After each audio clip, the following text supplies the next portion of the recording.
Is the statement of the Central Committee meeting of 10th January 2025. The ODM Central Committee has had its first meeting of the year this morning, chaired by His Excellency Professor Peter Anyang' Nyong, the acting party leader.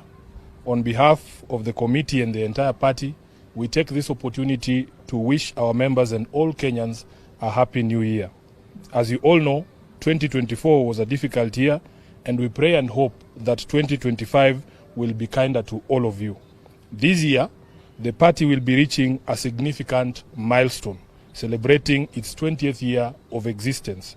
This is also the year that the Africa Union Commission will decide on its next chairperson, and we continue to wish our party leader, whom as you know is contesting the seat, all the best in his quest.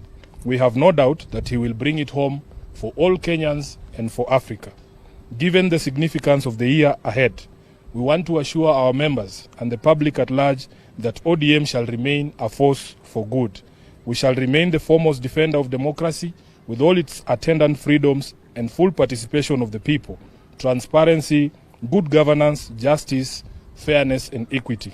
These are the values upon which this party was founded and must remain our guiding star in all engagements with issues affecting the people. We call on all our members to remember that ODM remains a distinct political party in competition with all others to win power by democratic means. To this end, we must all be guarded in pronouncements on the future of the party and particularly refrain from beating the drums of our competitors. We must continue to strengthen ourselves in preparation for the battles ahead. Following the largely successful grassroots elections in November at all polling units in all the 47 counties, the party received 41 appeals. The cases have been reviewed for merit, with most of them being found to be frivolous. A total of 6 appeals were found to be supported by evidence and will be proceeding to hearing before the party's appeals committee. The Central Committee has therefore this morning seconded His Excellency Abdul Swamad Sharif, the Honorable Rosa Buyu, and the Honorable Abdisalan to be members of the Appeals Committee for purposes of those 6 appeals. Upon conclusion of this process, the National Elections Coordinating Committee shall be announcing dates for elections at ward, constituency, and county levels.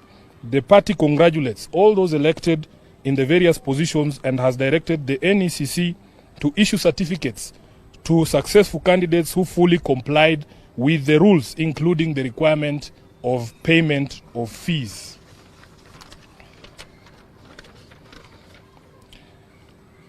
This meeting further resolved to convene a meeting of the party parliamentary group prior to the resumption of regular sittings of Parliament in February to consult with our members on priority legislative business for the party.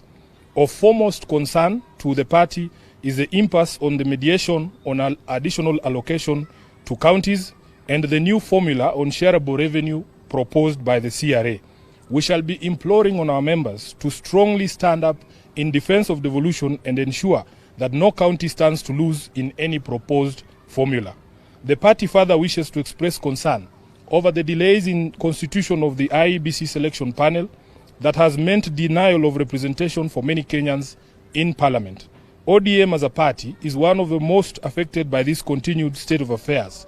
We are down 3 members in the National Assembly alone, with pending by-elections in Ugunja, Magarini, and 1 nominated member, all which were held by ODM. We are aware there are court orders in place stopping the empanelment and want to urge the judiciary to expedite the resolution of these cases as a matter of national urgency. The by-elections aside, the new commissioners will require time to settle in and begin preparations for the 2027 general election. There is also the question of boundary review, and we feel as a party that we are running the risk of getting into a very serious constitutional crisis. I thank you. That is the end of the statement. Any questions? Yes, sir. Yeah, thank you so much. Just two from me. Number one is towards the secretary. You were recently quoted, making a remark in regards to a party position supporting the regime. And reported that even if ODM supports that candidate. That has nothing to do with the statement we have read, please, Seth. With all due respect, can we address what we have said in this statement? We have made it clear here in the statement that all our members, the SG included, must be guided in the remarks regarding 2027, and that we exist as a political party independent and ready to battle it out for power with all the other existing political parties. I think that should be sufficient. Yes, Eric. Yes. Two?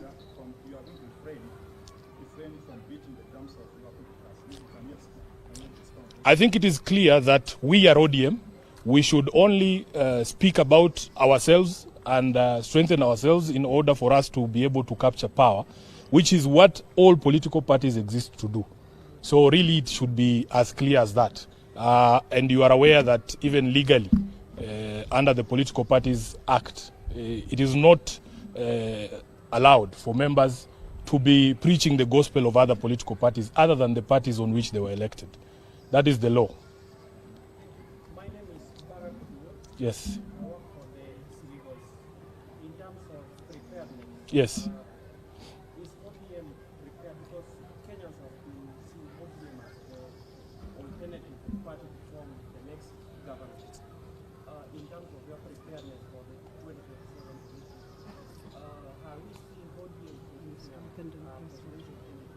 I think part of what we have addressed here and what we began last year with the grassroots elections is part of that strengthening process. We are very proud. We received a report from the National Elections Coordinating Committee that right now, if they showed you the database, ODM has now committees in place in all the over, how many, 39,000 polling centers, which is one of the ways in which we are strengthening ourselves. We need to have a solid grassroots presence.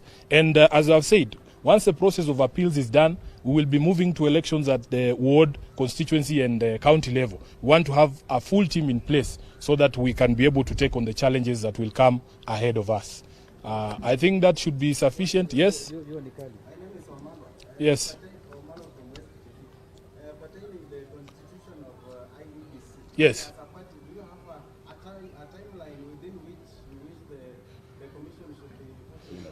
It is not in our hands because, as we said, there is a court order, I think, that was secured from a court in Kiambu, stopping the empanelment of that selection panel.